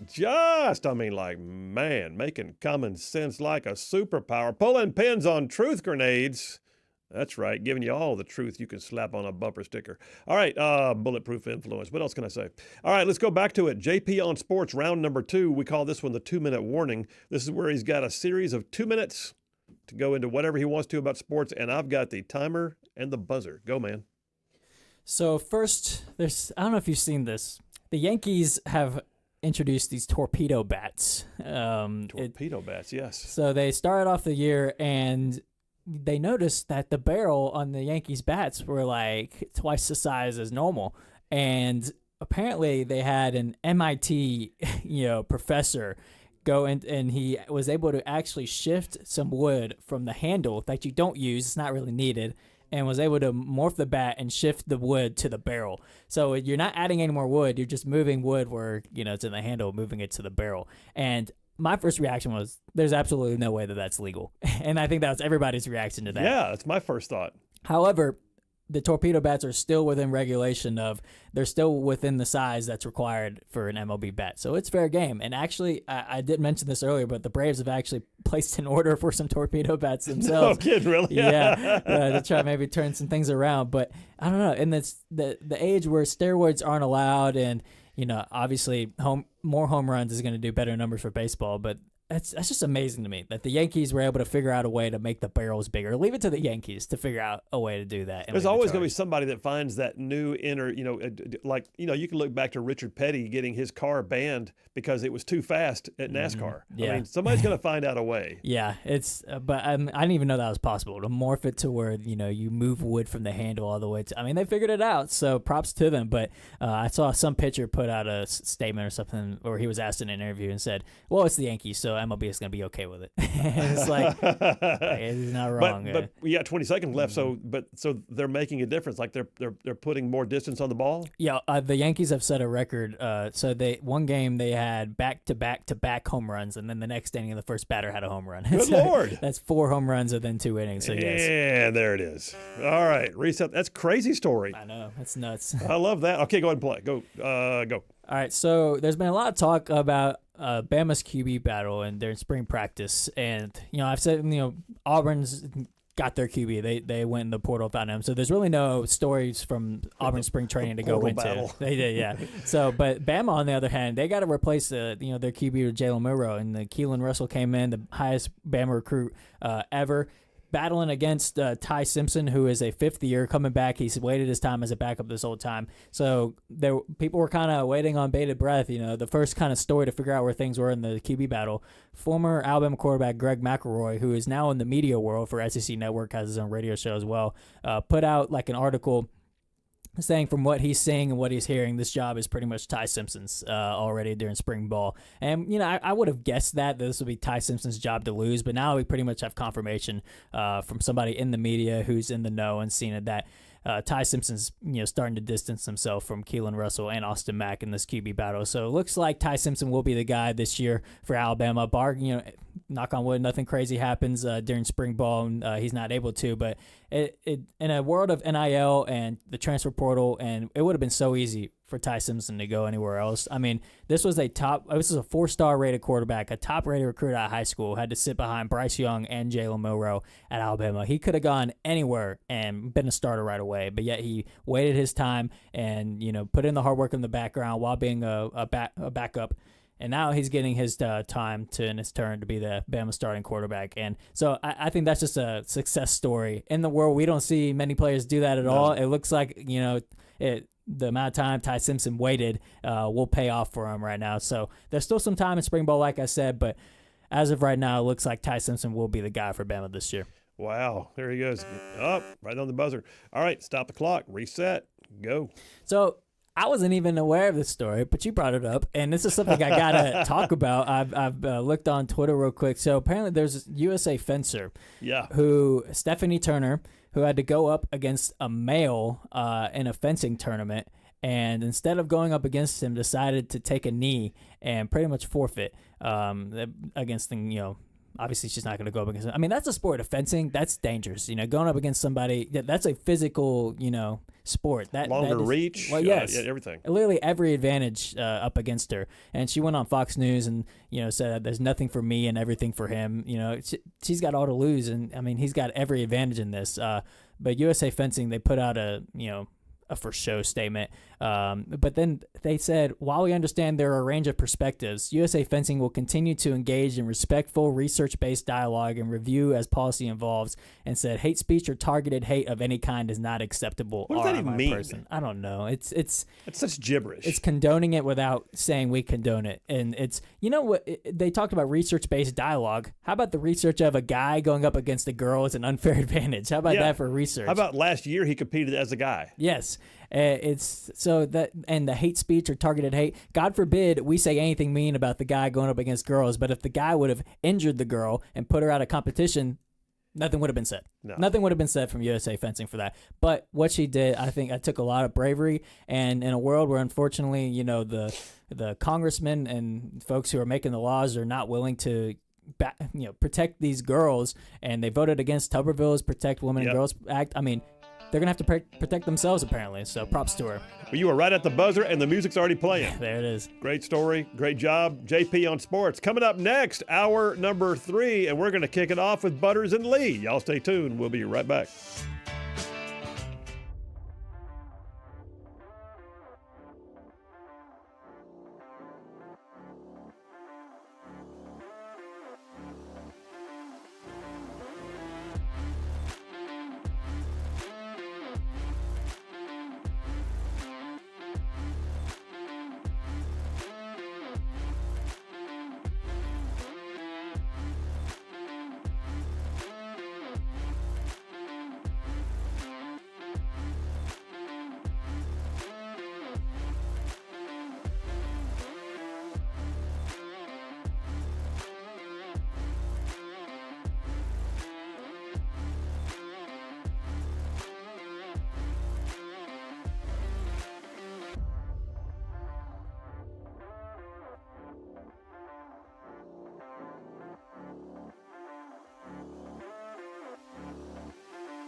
You're listening live to Rightside Radio with Phil Williams. It's hard to go wrong when you're on the right side. Rightside Radio. Solid, conservative, and just plain right.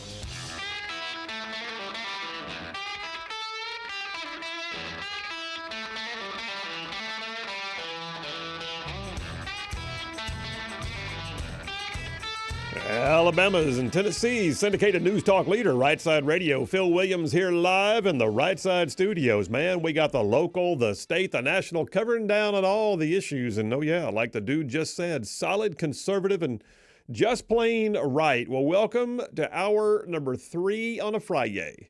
And even though it's a Friday day, and we're going to get you all the way to go home time for the weekend, but even though it's a Friday day, we got to do something we typically do on a Thursday. Why? Because I wasn't here. And I love doing this segment. So we're going to do a round of what we like to call Butters and Lee. And let me just go ahead and call the roll. Is the diva of opinionation from Huntsville, Lee from Huntsville, on the line. Lee, are you there?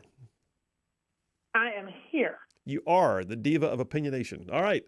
And sitting in studio with me right now, smiling and eager and ready to go, the Navy guy himself, Butters. How you doing, my brother? How are you? I am doing I'm doing great, man. This weather is awesome. It is indeed. Pollen, but I'll take it. Listen, the pollen. We can get started. All right.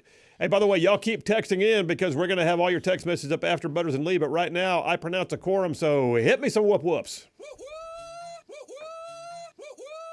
All right, you guys, y'all know the deal. I ask the questions first round. Y'all give me the answers, and then we swap, and y'all ask me questions, and I hopefully have an answer. So here's my first question for Butters and Lee. So announcement out today. Down yonder in Montgomery, we have a Republican supermajority. Not just supermajority, but like a super-duper majority. Like they couldn't be outnumbered if they, tried to give it away. Alabama Speaker of the House Nathaniel Ledbetter said today that the overtime tax exemption that they put in place just a little over a year ago, he's going to let it sunset. He does not want to renew it. The implication is they're a little worried about it because it appears they gave back too much money to the general public. But he cast his comments as saying, but he's a fiscal conservative. So what should we think about these Republicans in Montgomery on fiscal matters alone? Lee, you first. What do you got? Well, I think that he's making a major mistake here. This is a time when President Trump is discussing no tax on tips. He's talking about not taxing, federally. I think they've mentioned overtime, just different ways to help people cut the amount of taxes they're paying. And Ledbetter, in all his wisdom, I guess, is deciding he's going to go in the opposite direction. Yeah. First of all, they way underestimated, and I don't know how they didn't know. When I first heard the number they threw out, and it's escaping me right now, I knew there'd be a lot more than that. And my point is they way underestimated it, their fault. And now they're going to go back and take it away after people have been trying to earn money in times where everything is more expensive. They're going to turn around and take that just little bit of help that some people are getting away. Just dumb. They're stupid. We have the dumbest group of yokel Republicans down there who are literally Democrats in disguise, I swear to God, because it doesn't do us any good to have a supermajority. There are so many things that we just can't get past because there's too much special interest, and honestly, the people down there are just not the best and brightest. Well, now, I will say this, Lee. This was a bipartisan effort. They were Republican sponsors, but the Speaker of the House is saying he won't bring it to the floor. So there was some Republican sentiment wanting this done. But, okay, Butters, she may have stolen all the thunder unless you have an opposite opinion. I can't even muster a fake opposite opinion. Who put this? Who proposed this bill to begin with? It was a Democrat bill. Oh yeah, it was. Oh, that's interesting. Yeah. So we have a Republican supermajority, but do we have a conservative supermajority? It does not seem it's two different things, bro. And it's a shame. It definitely, you pile that on with what's going on with all this discussion about the lottery and gambling. That really, what's going on in Montgomery? Somebody needs to go down there and whoop them into shape? Somebody, but The answer is no. We do not have a conservative majority. No. we don't. You're right. And I think it's fair to say there's two different things here: conservative and Republican. Sometimes they go hand in hand, and sometimes they don't. And I think what you're looking at here are moderate Republicans have the ability to squash a conservative issue right now, and that's what they're doing. Well, the one thing I will say on this issue as we go further and further down to fixing our government, we got to stop just voting the straight ticket, and you got to actually do some research on who you're sending down to Montgomery and to your city councils and your mayors and all that kind of stuff, because I think you got a lot of folks that figured out if I just hop an R next to my name, I'm done. I'm good. Yeah, and I'll caveat a little bit off of what you just said there. I don't mind the straight ticket during the general election. It's the primary fights that I think we've really got to do a better job at, because that's where the moderates get elected over the conservatives, and the conservatives then are not on the ticket for the general. And so we've got to start getting our conservative game face on during the primaries, and then we can rest comfortably on the straight ticket vote if we wanted to, come the final. All right, good job, guys. Yeah, the whole thing bugs me. Anthony Daniels, he was on my show. He's the Democrat who sponsored the bill originally. He was on my show just 2-3 weeks ago. Did a great job. He's trying to permanently extend these tax cuts. And he even pointed out, by the way, I'll say this before I jump off of it. He even pointed out that he has had multiple businesses tell him they grew their businesses because they were able to get people more incentivized to want to work. And one company said, I got multiple new contracts because I could extend my capabilities and people would take the overtime hours. So anyway, I think they're missing the boat big time on this. All right, next question. Let's look national. Doge, you guys. Doge continues to rock on. Doge, who let the Doge out? Trump said there's a major, awful Doge announcement or a finding that's soon to be announced. Sort of teasing the fact that they found something that, like, holy crap, we just found a thing, and it doesn't sound good. So if indeed there is a major, awful Doge finding, what are your guesses as to what it would be? Butters, you first. No gold in Fort Knox. Oh, I hadn't thought of that. That stirred up, shoot. and I've somebody said the other day, "Hey, whatever happened to that?" They were whatever happened to that? That'd be. I'd forgotten about that. So all the they've been locking down a big secret that all the gold went somewhere. I don't know. Oh no! All right, so that's. Oh God, that begs a question, doesn't it? All right, so if there indeed is a major, awful Doge finding that is soon to be announced, Lee, what do you think it is? I will add first that I do not think there has been gold in Fort Knox for a long time. And I don't think that's it. I think we sold that off long ago. I think there's actionable crimes that have been found by congressional members, judiciary, something along that line. Pray to God, maybe senator, something. There's actionable, provable. Yeah. Like we're going to maybe see perp walks. I'm so sick of hoping for it, though, because it doesn't ever actually happen. Well, it does happen. I mean, look at, what's his name, Menendez. So you got Senator Menendez. They found gold. Do what? It happens to Republicans. No, Menendez is a Democrat. Remember they found a gold brick in his closet and all kinds of stuff? I mean, the guy was taking bribes. He was chairman of the Senate Foreign Relations Committee while he was taking money from Egypt to help steer legislation for their benefit. But who was the guy that had literal cash in his freezer? Who was that? That was him. Never went to jail. Was that him? That guy. Cash in the freezer? I don't remember. No, We'll have to look that I'm one thinking up. of he was a black rep or senator. I cannot remember. They literally found a wads of cash in his freezer. Oh, no. And I'm like, really? What else do you need? Wasn't that Kwesi Mfume that used to be the mayor of Detroit? Maybe. But here's the thing. But I'm just saying, these people don't ever get their just desserts. Honestly, most of them don't, because they insulate themselves so well. I would say the vast majority of them don't. Okay, I agree with you. I think that's what I was thinking too. I think they found a corruption piece. By the way, let me just say it was William J. Jefferson was the guy that got arrested for that cash in his freezer. That's what it was. And he was a Democrat. Cash in the freezer. Thank you, JP. He wasn't a rapper though, was he? No, he was not. I didn't think he was a rapper. He was an old guy, if I remember.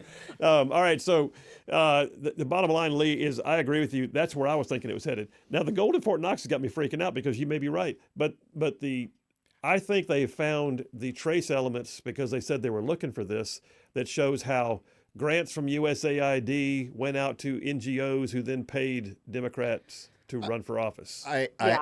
So I hate to say it, but I think there's also a possibility that it's a little bit of overhype in true Trump fashion. And stop it right now. But I certainly hope that, and I'm with you. Whatever it is, and wherever we move forward, I hope, in the next 6 months or so, we're seeing like somebody's got to go to jail, or I just think the American people are going to go like, what? We're done. They can't keep crying wolf on this stuff. No. Somebody's got to go to jail, damn it. Oh, maybe they found enough on Hillary and they can lock her butt up. Wouldn't that be awesome? Are we going to have to hit the red button on Lee? Yeah, be careful on the button there. Lee, we got to do... I said butt. No, it's what you said before that. All right, and on that, before Lee gets too fired up, let's go ahead and take a break. That's round one with Butters and Lee. No gold in Fort Knox. Holy crap. All right. Y'all stay tuned. We'll come back and flip the script. They ask me questions. I have no idea what's coming. We'll just see how I do. Phil Williams, Rightside Radio. Y'all stay tuned. We will be right back.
And we are back. Phil Williams, Rightside Radio. Solid, conservative, and just plain right. Saving the world one soundbite at a time.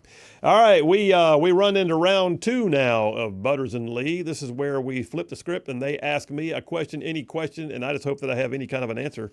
I'm jumping over here to Butterman first. Butters, what is your question for moi? So, talking tariffs and old Gavin Newsom. Hello, Newsom. I don't know if you've seen. I watched. He came out talking about tariffs and California. And there's only so much of him I can take listening to be honest. But the gist, kind of saying, hey, we're going to do everything we can to leverage the 15% of the economy that we have in California to kind of, it seems like alluding to, hey, give us a call and we'll work around these silly things. He's trying to go around the tariffs? Oh yeah. That's the impression. You can't do that. So is that just a stunt? You Yes. think he's just going to cause more problems? Well, if he tries it, he'll cause more problems because you can't. The federal trade policies are going to. I hate to use the word Trump, but you know what I'm saying. They're going to trump the state.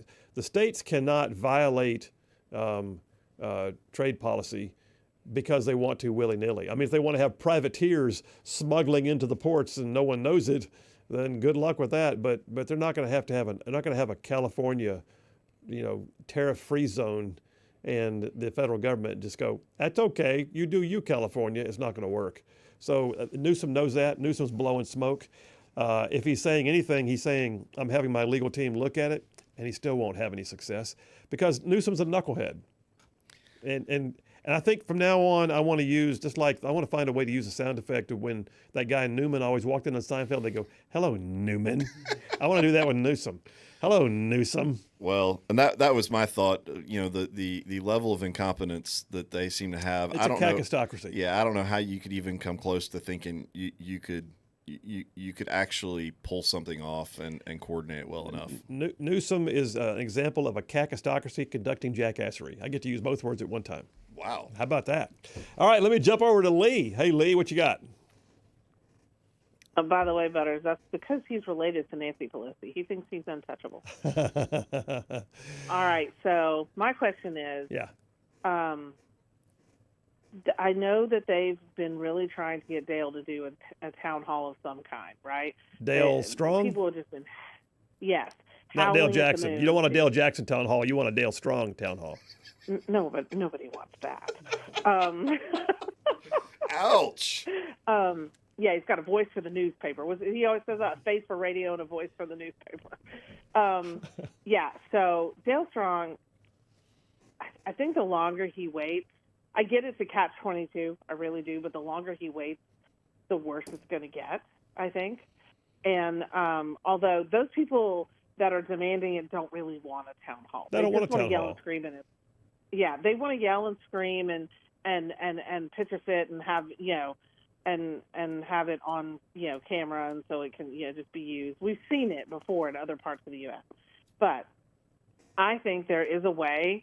I do know that Emily Jones has offered to host sort of a meeting, I guess, round table meeting, maybe with a few other people, not just Dale, but to have it in a location where it's open to the public, but you'd have to. Lee, we're running out of time. Like write them down. Okay. Anyway, nothing. All I'm saying is no open mic. Do you think something like that would be helpful versus just ignoring the screaming? No. And still no? Oh, you want more? No. I mean, no. I don't see any benefit at all to setting up a town hall meeting on their terms or because of their demands, because their demands are not based in good faith. They're not at all. And that's not really the way it's supposed to work. I mean, the idea that he's not out there among his constituents is a fallacy because he's going to events all the time. He's going to schools, he's going to ribbon cuttings, he's going to meetings, he's going to, this event and that event. They just want their event. What they really want is they want a clickbait issue that they can then film and say how badly they treated this guy because how dare he be a Republican elected official. And that's a crock. And having having been there before, when the teachers union told me when my time to show up was, and that's what I was expected for me to come to their event and tell them what was going on, it wasn't designed in good faith. It wasn't at all. It was designed to be a let me embarrass you because we hate you and don't you want to show up so we can scream at you, and there's no benefit to that whatsoever. His constituents, the ones who voted for him, don't want him to go to that. And if there's a different kind of event, one that has true moderation, one that has the ability to have, basically differing opinions in the crowd, maybe. But that's not what you're talking about. You're talking about the folks that have been screaming about Dale Strong and pretending that they really care. They don't care. They just want to embarrass him on the world stage, and that's all that is. He should just meet him at a Tesla dealership. Although I will say this, today Democrats held a press conference outside the Department of Education to talk about how upset they are about the cuts being made at the DOE, and so Linda McMahon, Secretary of Education, walked out there to just stand there and stare at them, and just. It was somebody made a meme out of it that she came out with a metal chair in her hands, just like it was WWF. Yeah, somebody not scared of the cameras for sure. No doubt. She knows how to put on a show. Loves the stare down. That's it. Okay, gosh, we're done already? Holy cow. All right, we're moving into the final half hour on a Friday afternoon. Phil Williams, Rightside Radio, Butters and Lee, love you both. We'll be right back.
Hey, all you Rightside ruffians out there, you are listening to Rightside Radio, solid conservative, just plain right.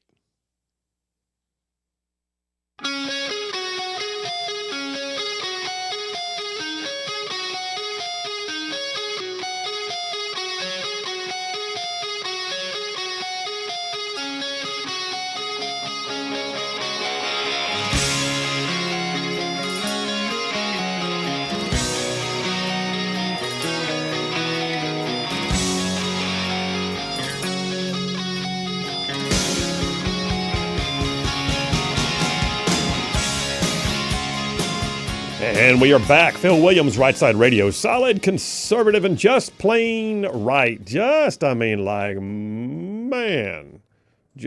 making common sense like a superpower. Oh, wait, this is the 4:35 time frame, as I say the time. Covering down on some major ground across the southeast U.S. of A. That's what I'm supposed to be saying right now. Yeah, it is. I just skipped right on past it. God forbid on your own show you break the rules. Huntsville, Chattanooga, Tuscaloosa, Gadsden, Lovelystown, Auburn, Final Four, Fort Benning, Georgia, Mississippi. There it is. I think I can say it in my sleep. All right, we got plenty of text messages just queued up there. And by the way, don't forget, this is just one of the productions of Rightside Media. So Rightside Radio and all these places that you hear us playing live or streaming live is just one of the productions of Rightside Media, the parent company. And so let me remind you guys, rightsidemedia.org has all our stuff on it. All of our video podcasting, our audio podcasting links, our social media links. You can shop the merchandise store, T-shirts, hats, all that kind of stuff. You can go to see what the recommended reading list is for books that I highly recommend. You can also get hold of the stuff that we write that gets published in multiple news outlets around the region. So check it all out at rightsidemedia.org. And here's something. I'm going to be honest. I'm going to ask you for something. All right. If you go to one of the platforms where we are hosting all of our stuff, I mean, we're on Rumble, YouTube, Substack, X in 2 different places, Facebook. We're all over the place. If you go to one of those platforms, please keep in mind that we are a growing company and that we're intent upon continuing to expand, and that everything that we do is leveraged against the amount of activity that we have on those sites. It would mean the world to us if you would like or subscribe or follow on whatever platform you happen to be on. Because if you do that, those platforms let us do more stuff. They literally have gates you have to pass. And you got us through some of the major gates just not long ago. So we would really appreciate it if you would like, follow, or subscribe. There's no charge. There's no spam. It just helps us grow. There. Shameless plug. Shameless. Absolutely shameless. Got a ton of text messages. Let me catch up on some. Dating back early in the show, Red from Tony says, "Go Gators." Thanks, Red. Just by the way, Dale Jackson's a big Gators fan. Oh yeah, so it's funny you say that. He's been doing these like sports updates for the WVNN sister station, the up there, the sports radio show, and he put up a prediction that Florida would beat Auburn and then beat Duke, and I just had to drop a comment in there. So it seems subjective, unbiased opinion there from Dale.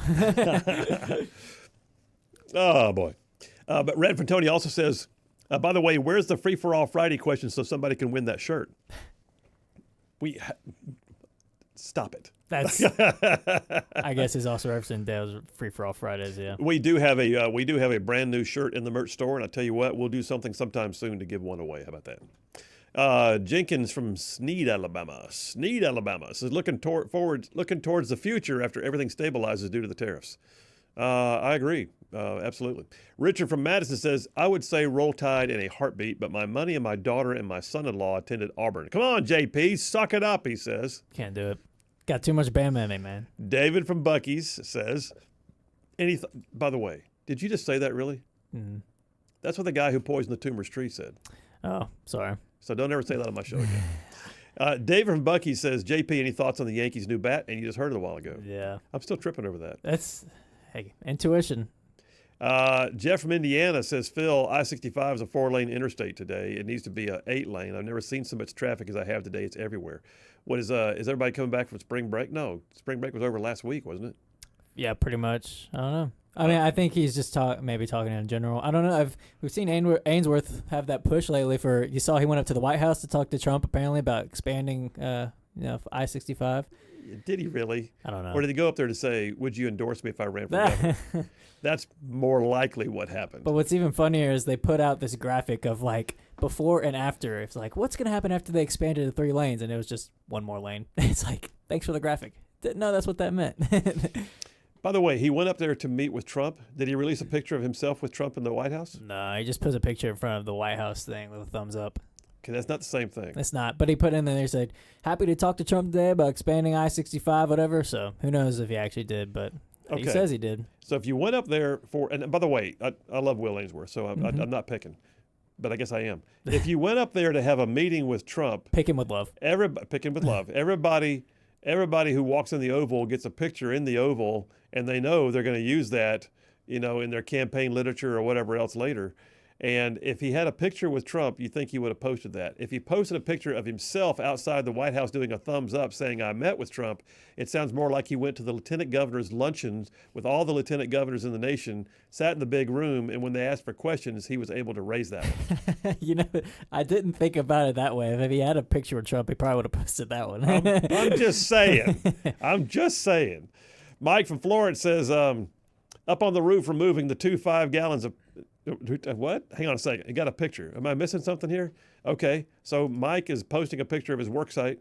He says, from up on the roof, removing the 2 5-gallons of paint, a concrete block in my awning from yesterday's storm that didn't happen. Oh, wow. Now I understand. Said, I may have to change my championship pick from Birmingham Stallions to St. Louis, or as bad as I hate anything to do with D.C. or That was a disjointed text, but I'm feeling your pain, brother, and I'm sorry you got some damage from that storm that didn't happen. Oh, my brother, meteorologist, has been around the clock of constant coverage of. Really? Yeah, because he's up in West Tennessee is where he's working. So they got hit hard. They've been around the clock. I don't know if you saw the storm chaser footage of that beast of a tornado in Arkansas, the EF4, maybe EF5 that crossed the road. Oh, it was some wicked storms up Arkansas, West Tennessee.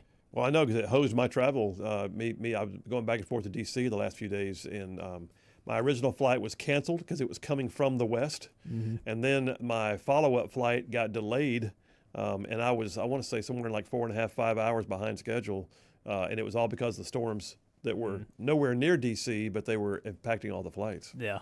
Adam from Athens says, I would love to go to a Stallions game, but it's not worth getting robbed or shot.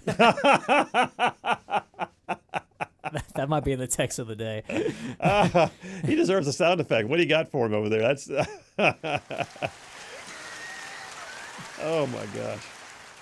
Oh, well, that's funny. Sad but true. So, yes. John from Hutch says, JP, you could say Warhawk. You could say War Eagle.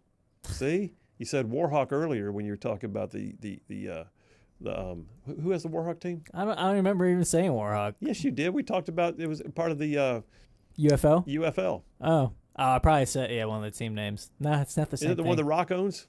No, The Rock was the Brahma Bulls. Okay. Dana from Athens says, do these guys competing with gals dress as gals outside the competition? Because, talking about the fencer, said he was competing as a guy a year ago. You know what? Apparently, it's a full-on lifestyle choice. And what's interesting is they'll try to portray it as not a choice. It's a choice. It's a choice. But yeah, if you didn't miss the story earlier, JP talked about it during a sports segment. Did you see the video on that too, by the way? I did. Yeah. You could tell the girl was talking about it beforehand, was told you have to do it. And then when it came time, she just took a knee. She was not going to compete. And the ref, I guess he's a ref, what do they call him? Whatever. Yeah, the official came over and had some words and then shook his head and walked off like she was wrong. Yeah, that drives me up a wall. Like, don't put any hate towards the guy that's doing it. It's Dave from Capshaw, by the way, did you see his tweet, his text? Yeah. Dave from Capshaw texted in, JP, I was born with orthopedic problems with both my hands and feet. In college at Oklahoma back in the 80s, I took fencing as an elective. I never beat a male, but I did beat the women in my class. So what he's saying is, with bad feet, he still beat the women in his class. I believe it. Scott from Russellville says, you go, Lee. Say what is on many of our minds. Scott from Russellville, as I guess probably when Lee was excoriating the guys or the Republicans down in Montgomery. Yeah. Badger from Athens says, if Doge found that Fort Knox was empty, I doubt they would release that. It would have worldwide repercussions. I don't know. I think it would have worldwide repercussions. But, you know, they were all talking about how they were going to go and tour Fort Knox.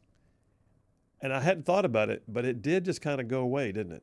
Have you heard anything like that? I've not heard anything about it in a while. No, I haven't. I did see Mark Wayne Mullen, the senator from Oklahoma, say he confirmed with Benny Johnson that there is some investigation behind the scenes going on. So my initial thoughts is it's something About Fort Knox? Well, no. Sorry, change it. Not with Fort Knox. Something similar to what Lee said of corruption with. So that's kind of what I'm leaning towards. But I haven't heard much at all from Fort Knox ever since all that. Thumbs stuff. up. Yeah. Okay. Darlene from Decatur says the guys who compete against women is clearly stolen valor. They have no integrity. It's the opposite of sportsmanship. Well said. Mike from Huntsville. I think Doge found the timestamps for the presidential auto pen that proves somebody else was signing orders. Oh, that would be interesting. Yeah, for those who don't remember, they discovered that many, like I want to say 90% plus of the executive orders and other things signed by Biden were signed by the auto pen machine as opposed to Biden himself. And that you can also, that's a great point, like the metadata kind of thing. You can find the timestamps when the presidential auto pen was used. And if it comes out that it was at a time when President Biden was not even around, then it's clear that he was not even present to give authority. Of course, you can give probably what they call VOCO, voice, confirmation authority. But I don't know, man. Would that be a Doge finding, though? Everything's a Doge finding these days. That's true. If Doge just find everything. Roxanne from Harvest says, have a great weekend and be safe. Thank you, Roxanne. We appreciate you. Jeff from Athens says, hey, Phil, how about a Phil town hall? I, for one, would be in attendance, and I would bring my precious wife, Darla, and you could get her Alabama version of Peanut the Squirrel firsthand. You know what, Jeff, we actually talked about this the other day, doing some type of a town hall event. Done it before. I think we're overdue. And so y'all stay tuned. We'll figure out something on that. And maybe we'll do a Phil town hall. Maybe somebody let me borrow a Tesla so I can drive it to the event. That'd be awesome. And then Thomas from Athens says, Knucklehead Newsom. We need a sound effect. Perfect. Perfect indeed. All right, listen, we're taking a break right now. Last break of the day. It's Friday afternoon. Phil Williams, Rightside Radio. Y'all stay tuned. We will be right back.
And we are back. Phil Williams, Rightside Radio. Solid, conservative, and just plain right.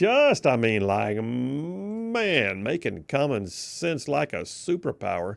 2 quick text messages, then I'll go to the phones. Mark from Red Bay just says, roll, JP, roll. I'm not sure if he's with you or against you. I don't know either. I don't know either. Shag Nasty, the atheist, checking in. Shag Nasty says, Grandpa Biden probably was phoning in that last 2 years, to be fair. Shag Nasty, I'm not going to disagree with you. I think you're probably right. Doesn't make it good, but it's probably right. John from Huntsville says, JP gets a C+ today. Wow. I know exactly why. Wow. JP gets a C+ today. Lee gets a solid A for a solid performance, but I think she's been listening to way too many Dale Jackson shows. Butter gets an A+ for his fantastic performance. Means today's winner is obviously the magnificent Phil Williams with an A++. Congratulations, and War Eagle, hopefully final 2. I'm for it. Final two sounds good to me. Let me go to the phones because that is the inimitable Jeff Rowe from Indiana. Hey, buddy, how are you? I'm in turtle mode right now. I'm moving probably less fast, at a slower speed than what turtles you move. Well, dang. So you texted in earlier about that. Is the interstate locked up because of an accident or construction, or is this a lot of traffic? Stupidity mostly, I'm thinking. Oh my gosh. That's what usually locks up the interstate is somebody not being able to drive.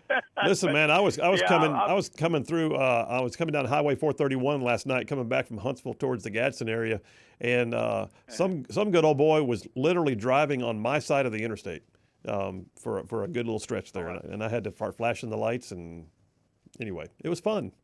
Yeah, I've met that before too, and you wonder if you should just block the interstate off and take the hit, or let him go kill somebody. You know, you kind of wonder. Yeah, no doubt. Well, what do you think about all this stuff, man? What do you think about what we've been talking about? Is there any truth to the rumor I heard? What's that? That you went to Washington yesterday to try to save the public broadcasting system. That is Rightside Radio.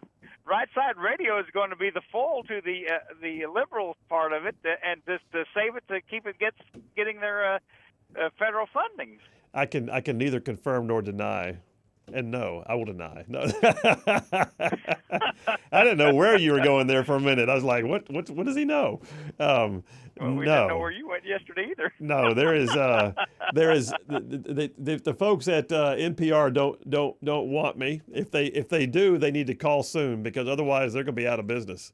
Well, I mean, like I say, it could save their federal funding if you kind of balance them out. And I think one program would probably balance out all the liberal stuff. You know what? I'm for that. It'd be that the only way we could get some conservatives to go back there is actually change out the programming. But I got no plans right now. By the way, I don't have the NPR voice. You know how you have to do now on NPR, you have to go like this and talk very smoothly. And I never understood why they all sound the same. You could save Sesame Street. That's PBS.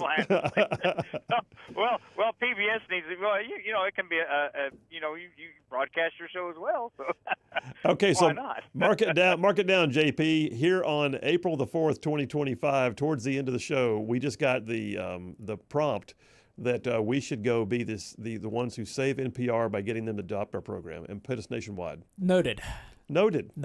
All right, and we have to give full credit to Jeff from Indiana when they do. Absolutely. I only missed April Fool's Day by 3 days, so I'm just a little behind. What else, man? Anything else going on? Oh, that's pretty much it. Trying to get home, but all right. The way it's looking, it's going to be another long night. Well, just be careful on the road, brother, and we will talk to you again come first of the week, all right? You all have a great weekend. We'll do it. See you, buddy. Shag Nasty the Atheist and I having a moment of collaborative opinion. He said earlier about the auto pen thing, he says Grandpa Biden was, I missed one earlier. He said, so technically oriented timestamps when it's liberals, but broad tariffs generated by AI when it's Team Trump. No, not really. You know what? AI generated is not the same thing as not approved. Because even if they did use AI to generate the formula by which they would come up with their tariffs, you still had to present it to President Trump, and he had to sign off on it, which he did. See, Sagnesty, I thought we were about to agree. Then he went and said Grandpa Biden was probably phoning in the last 2 years, to be fair. And again, that ain't good, but it's probably correct. And the problem isn't the auto pen itself. Like if he gave approval and then they use auto pen, but it's the folks who were rogue using the auto pen. My gosh, and I think we're going to find out who.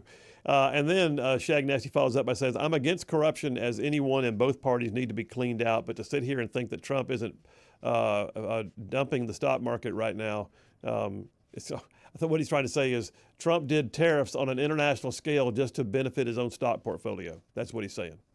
Come on. Shag Nasty, I thought we were about to agree. Then I got to read the rest of your text and realized, no, that's not what's happening. All right, listen, you guys, it's an amazing day, and the weather is going to be beautiful this weekend. You guys be safe out there. Have a great time. Enjoy the spring. Keep the pollen washed off your cars and get the grass mowed. And other than that, just War Eagle come time for Final Four. But I'm saying this. We do this every week because of y'all. There is no better audience than this one, and we know it, and we do not take it for granted. And having said that, there is more of us than there are of them. God is still very much on his throne. Y'all stay in the fight. We'll see you Monday.